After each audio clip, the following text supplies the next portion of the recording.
على سيدنا محمد وعلى آل سيدنا محمد.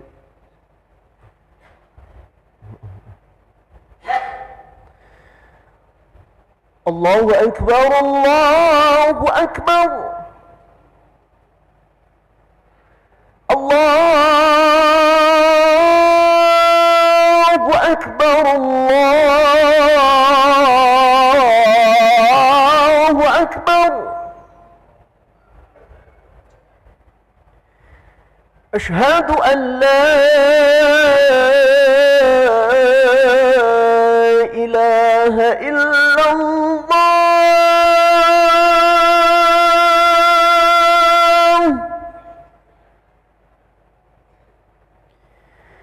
أشهد أن لا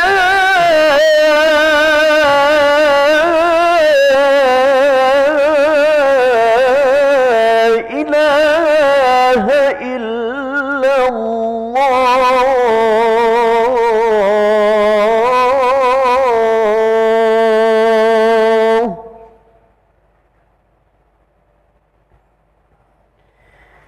أشهد أن محمد رسول الله.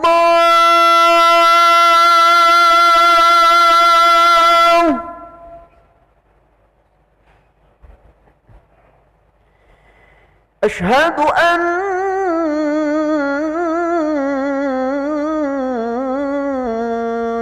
محمد رسول الله.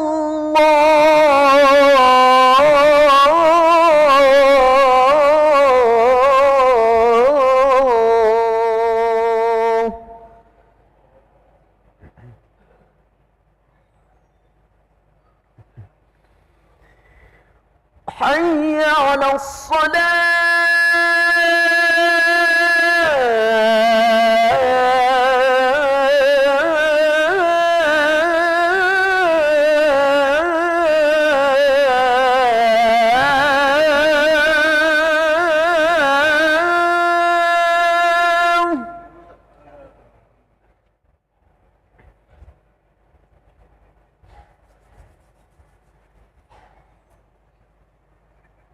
حي على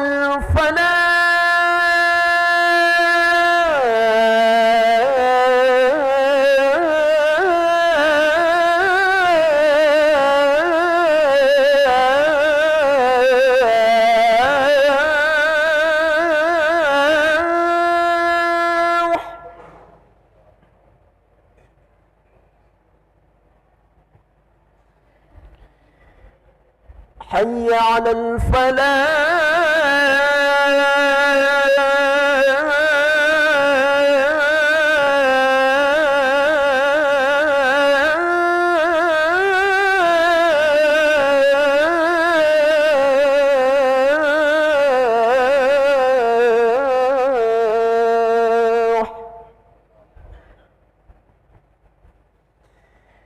الصلاة خير من النوم.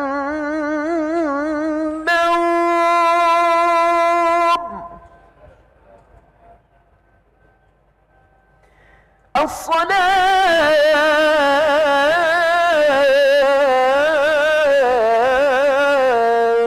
خير من النوم.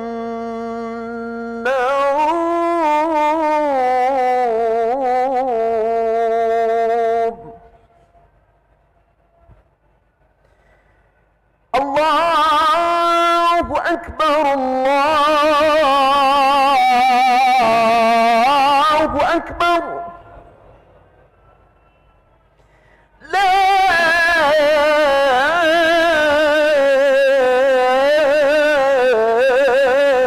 إله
أعوذ بالله من الشيطان الرجيم. بسم الله الرحمن الرحيم. إلى حضرة النبي المصطفى محمد صلى الله عليه وسلم وعلى آله وصحبه وذريته والحضرة أخواني من الأنبياء والمرسلين والأولياء والشهداء والصالحين والصحابة التابعين والعلماء عن خصوصا شهد القدر صلى الله عليه وسلم.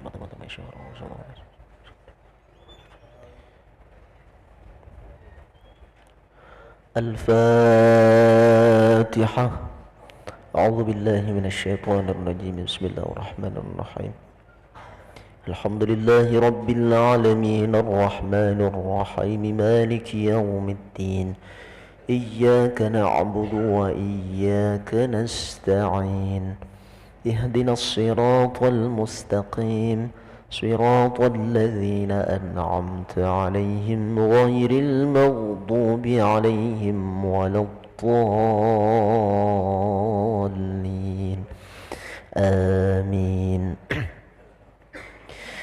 بسم الله الرحمن الرحيم. ولله الأسماء الحسنى فادعوه بها يا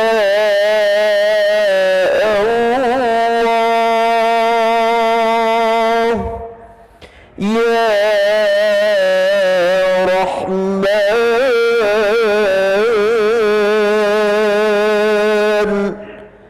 يا رحيم يا ملك يا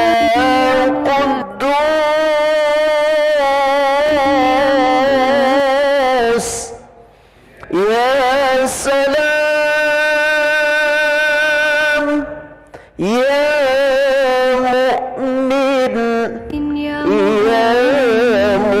مهيمن يا عزيز يا جبار يا متكبر يا خالق يا بارئ يا مصور يا غفار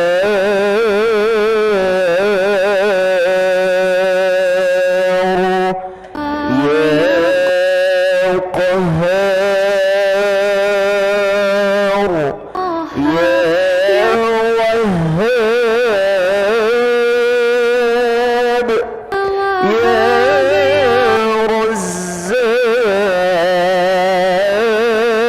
رزاق يا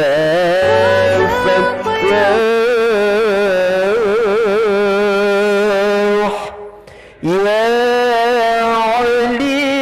عليم يا قابض يا باسط يا خافض يا رافع يا معز يا مذل يا سميع يا بصير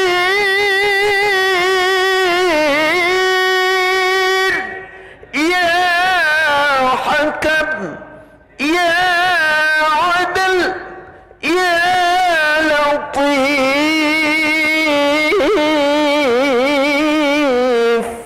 يا خبير يا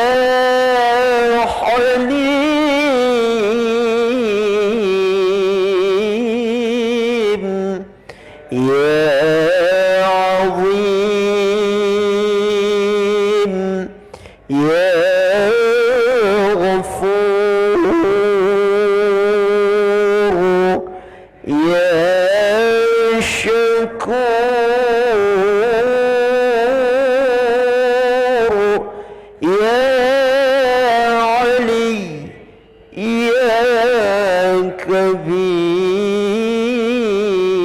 كبير يا حفيظ يا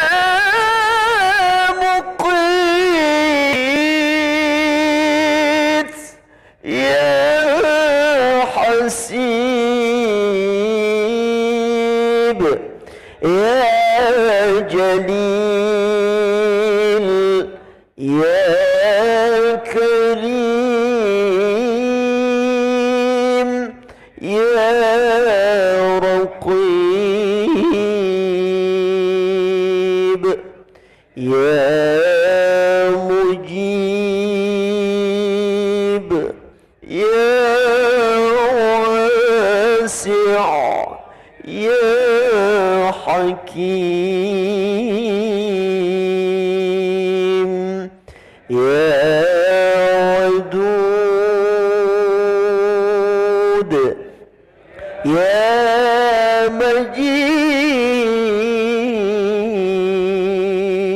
مجيد يا باعث يا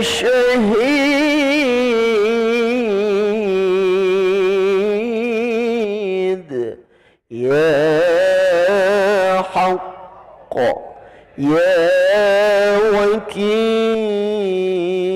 وكيل يا قوي يا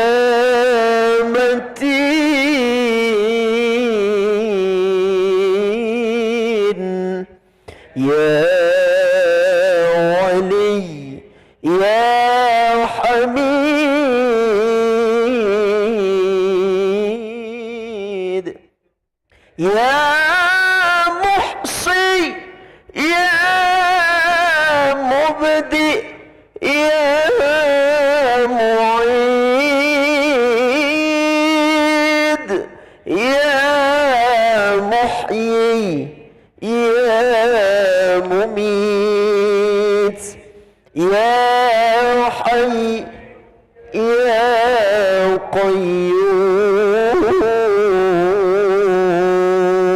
قيوم يا واجد يا ماجد يا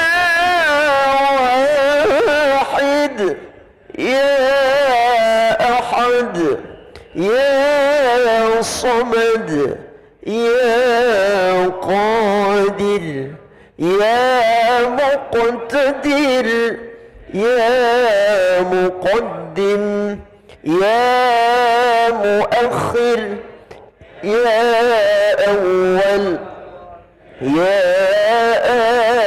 آخر يا ظاهر يا باطن يا والي يا متعالي يا بر يا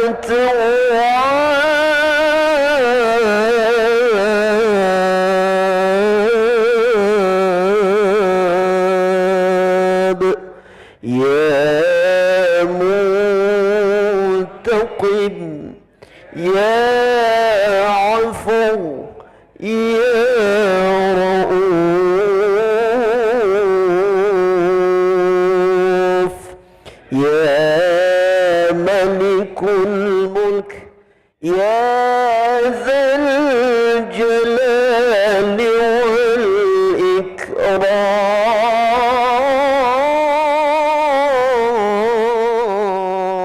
والإكرام يا مقسط يا جامع يا غني يا مغني يا مانع يا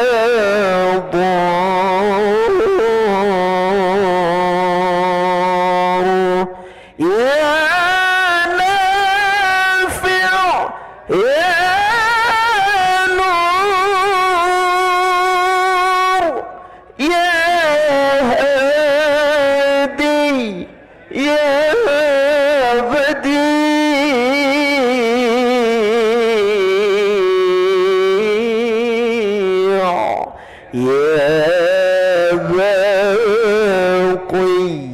يا وارث يا رشيد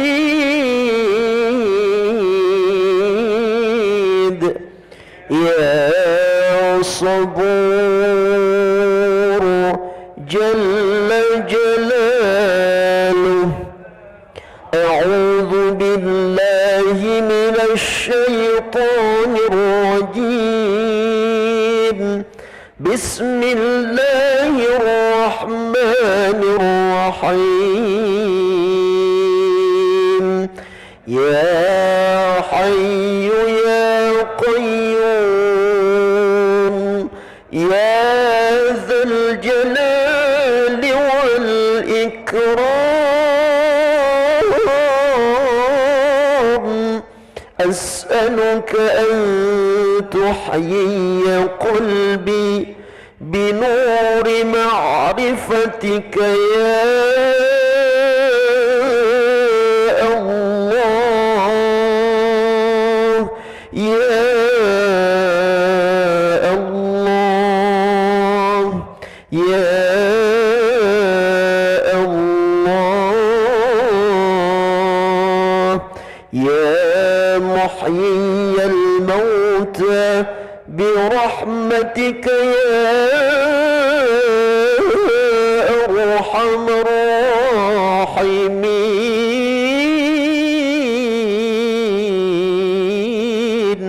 والحمد لله رب العالمين.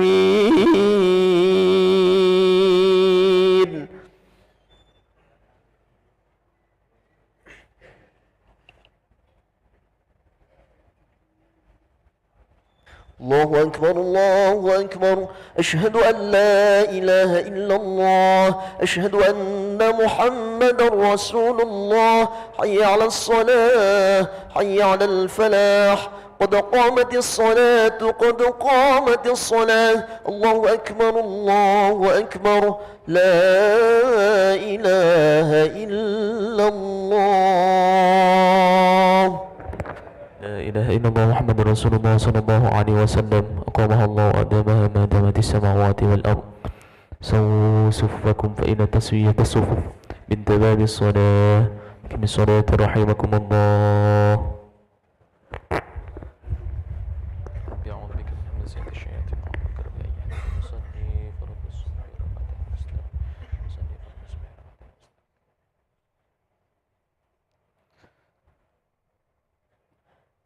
الله أكبر.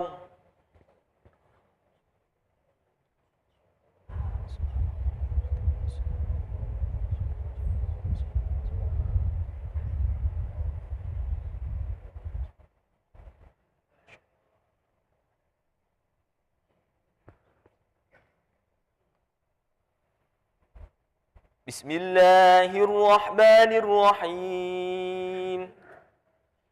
الحمد لله رب العالمين.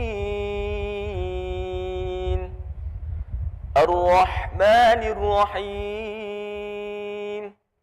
مالك يوم الدين. إياك نعبد وإياك نستعين. اهدنا الصراط المستقيم. صراط الذين أنعمت عليهم غير المغضوب عليهم ولا الضالين.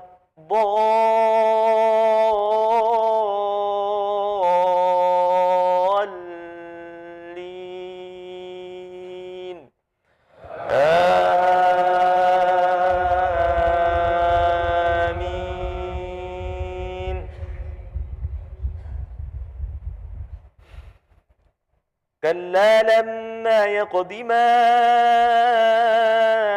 أمره فلينظر الإنسان إلى طعامه أنا صببنا الماء صبا ثم شققنا الأرض شقا فأنبتنا فيها حبا وعنبا وقضبا وزيتونا ونخلا وحدائق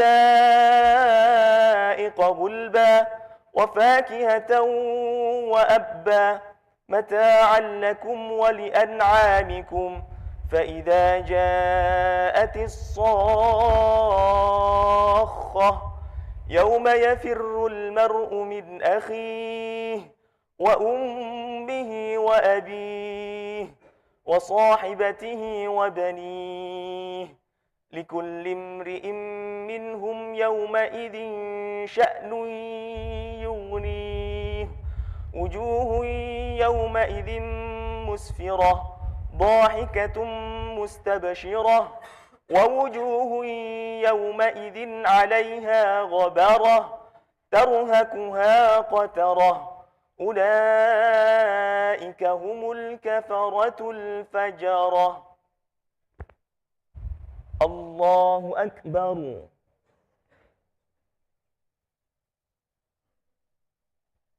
سمع الله لمن حمده. الله أكبر.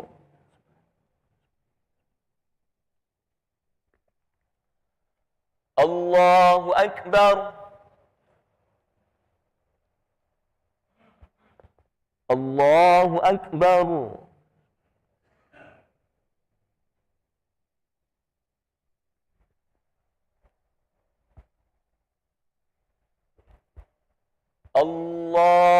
الله أكبر.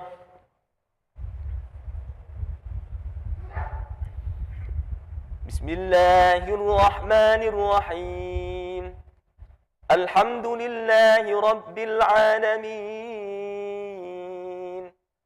الرحمن الرحيم مالك يوم الدين إياك نعبد وإياك نستعين اهدنا الصراط المستقيم صراط الذين أنعمت عليهم غير المغضوب عليهم ولا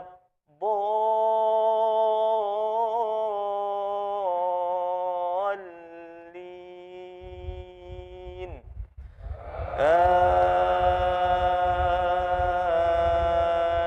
آمين. بسم الله الرحمن الرحيم. إذا الشمس كورت وإذا النجوم انكدرت وإذا الجبال سيرت وإذا العشار عطلت وإذا الوحوش هشرت وإذا البحار سجرت وإذا النفوس زوجت وإذا الموءودة سئلت بأي ذنب قتلت وإذا الصحف نشرت وإذا السماء كشطت وإذا الجحيم سعرت وإذا الجنة أزلفت علمت نفس ما أحضرت.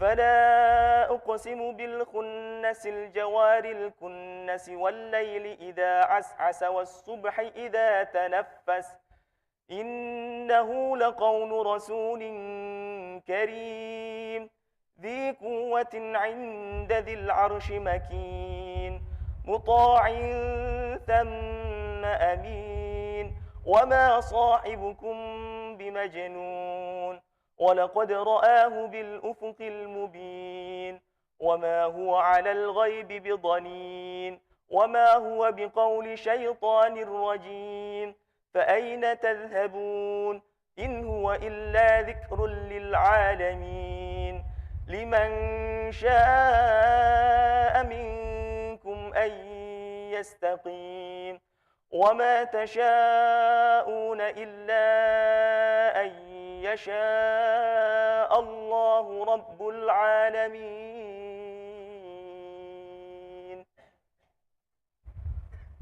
الله أكبر.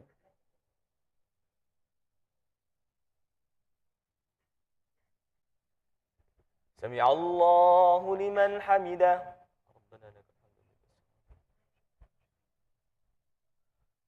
اللهم اهدنا فيمن هديت وعافنا فيمن عافيت وتولنا فيمن توليت وبارك لنا فيما أعطيت وقنا برحمتك شر ما قضيت.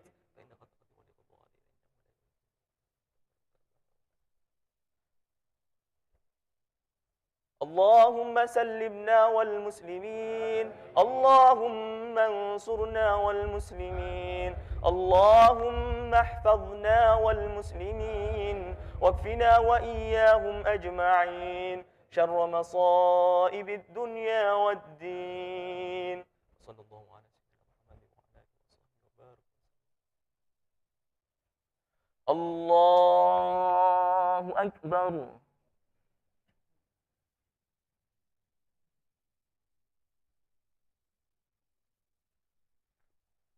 الله أكبر.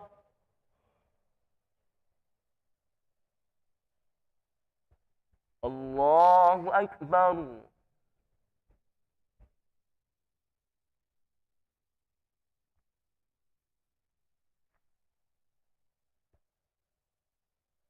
الله أكبر.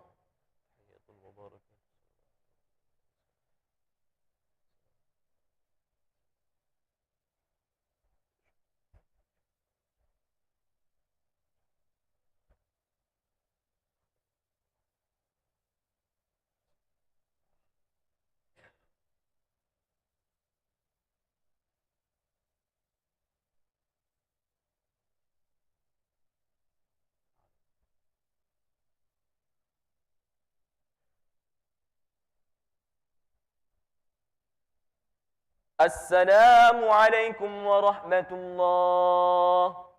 السلام عليكم ورحمة الله.